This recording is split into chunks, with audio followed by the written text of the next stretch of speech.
नमस्कार. सन्माननीय व्यासपीठ आणि इथे उपस्थित असलेल्या सर्वांनाच मी प्रिया गायकवाड सर्वप्रथम विनम्र अभिवादन करते. तारीख 7 ऑक्टोबर 2017. स्थळ चक्क विद्येचे माहेरघर वगैरे असलेले पुणे.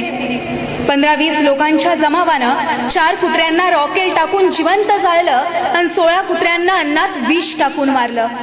कुत्र्यांचा सोडाच, त्या आधीच्या महिन्यात नांदेडमध्ये पाठीवर पाय देऊन आलेल्या सख्या भावानेच भर रस्त्यात बहिणीच्या पोटात चाकू खुपसून खून केला. तोबा गर्दी जमा झाली, पण एकाही माणसाचे हात त्या माथे फिरू भावाला थांबवू शकले नाहीत. थांबवणार कसे? ते तर घडलेल्या घटनेचं मोबाईल मध्ये प्रक्षेपण करण्यात मग्न होते. घटना क्रमांक 3. रस्त्याच्या बाजूच्या झाडीत 2 जणांवर खुनी हल्ला झाला. मित्राचा जीव गेला. मुलगी जीवाच्या आकांतानं अर्धमेल्या रक्तभंबाळ अवस्थेत गुडघ्याने सरकत सरकत रस्त्यावर येऊन मदतीची याचना करत होती. तिथंही गर्दी जमा झाली आणि मोबाईल काढून शूटिंग करण्यात व्यस्त झाली. अहो, कुत्र्याला जाळताना, बहिणीला तडफडून मारताना आणि अर्धमेल्या रक्तभंबाळ अवस्थेत मदतीची याचना करताना समोरच्या गर्दीत मदतीचा हात देऊन माणुसकीची जात निभावणारा एकही मायकालाल तिथे हजर नव्हता. हो, तिथे माणूस गैरहजर होता. आणि हाच गर्दीतला माणूस शोधण्यासाठी मी आज आपणासमोर विषय मांडतीये. गर्दीत माणसांच्या माणूस शोधते मी. खरं तर कोणत्या तरी महान कवीनं असं म्हटलंय, बंदूक रक्षकांची बनवेल भक्ष आम्हा, झोपेल भयमुक्त अशी एकही रात नाही, माझाच देश आता माझ्यात राहत नाही, गर्दीत माणसांच्या माणूस जात नाही.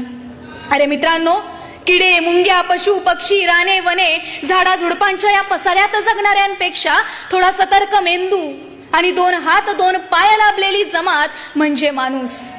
ज्याच्या हृदयात श्रद्धायुक्त प्रेमाचे अखंड झरे वाहतात तो माणूस. आहार, निद्रा, भय, मैथून या 4 गोष्टी पशु पक्षी करतात, पण 5वी विचार करण्याची शक्ती ज्याच्यात आहे ना, तो माणूस.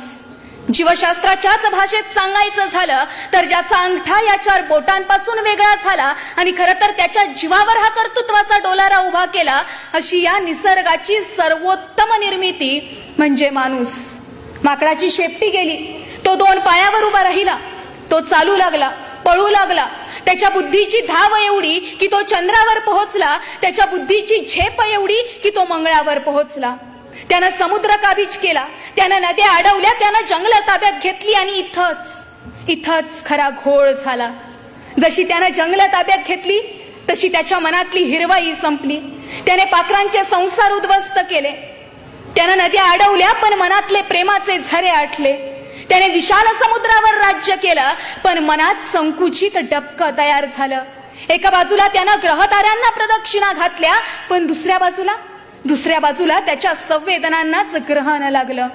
मित्रांनो, अगदीच सोपं करून सांगायचं झालं तर माणूस माणसापासून दूर गेला, माणूस स्वतःच्या मूळ अस्मितेपासून दूर गेला.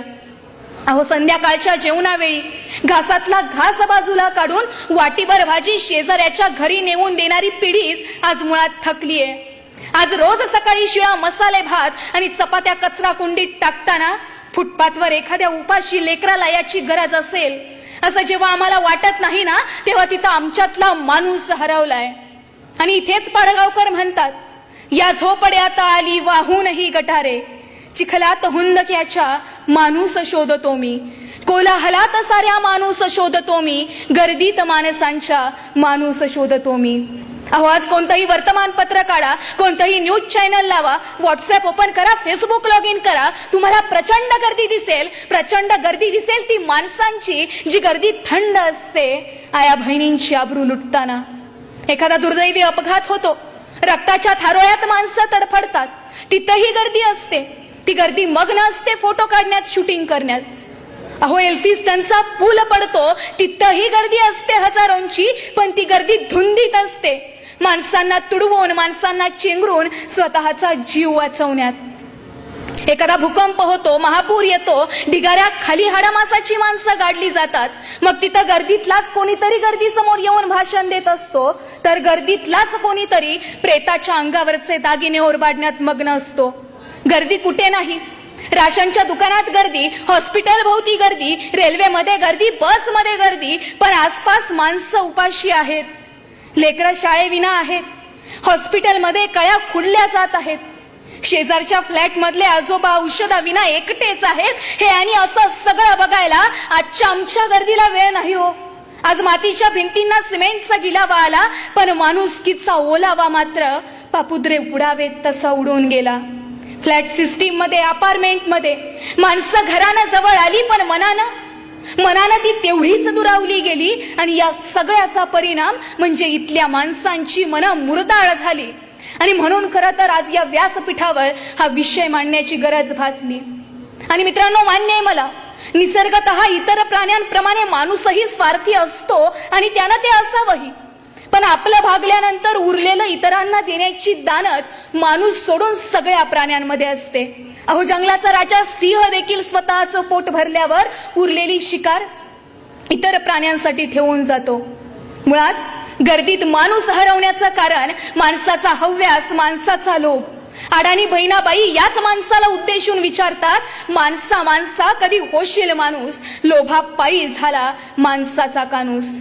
पण मित्रांनो, एवढं सगळं जरी असलं तरी पुन्हा एकदा या भयानक गर्दीत माणसाला शोधावंच लागेल. आणि त्या माणसाची सुरुवात आपल्या स्वतःच्या अंतःकरणापासून करावी लागेल. जाती धर्माच्या या गर्दीत जो फक्त मी भारतीय आहे अशी ओळख देईल ना, तिथे सापडेल आम्हाला माणुसकी.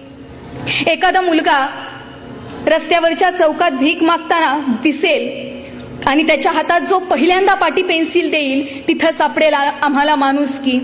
जेव्हा प्रत्येक घर स्त्री जन्माच्या स्वागतासाठी सज्ज असेल, तिथं सापडेल आम्हाला माणुसकी. एखादं झाड विनाकारण तोडताना त्या झाडाला जो स्वतःच्या लेकरासारखा कवटाळून उभा राहील ना, तिथं सापडेल आम्हाला माणुसकी. हिंदू, मुस्लिम, शीख, ईसाई हे शब्द जेव्हा गाडले जातील या मातीत, तेव्हाच खऱ्या अर्थानं उगवून येईल इथं माणुसकी. आणि मग त्यानंतर पुन्हा कधीच या व्यासपीठावर हा विषय मांडण्याची गरज आम्हाला भासणार नाही. कारण त्यानंतर ती गर्दी असेल ती माणुसकीच्या माणसांची, अस्सल माणसांची. शेवटी नामदेव ढसाळ म्हणतात, चंद्र सूर्य फिके पडतील असे सचेत कार्य करा. एक तीळ सर्वांनी करंडून खावा. माणसाचेच सुप्त रचावे, माणसाचेच गाणे गावे माणसाने, माणसाचेच गाणे गावे माणसाने. धन्यवाद. जय हिंद, जय महाराष्ट्र, जय विद्या प्रतिष्ठान.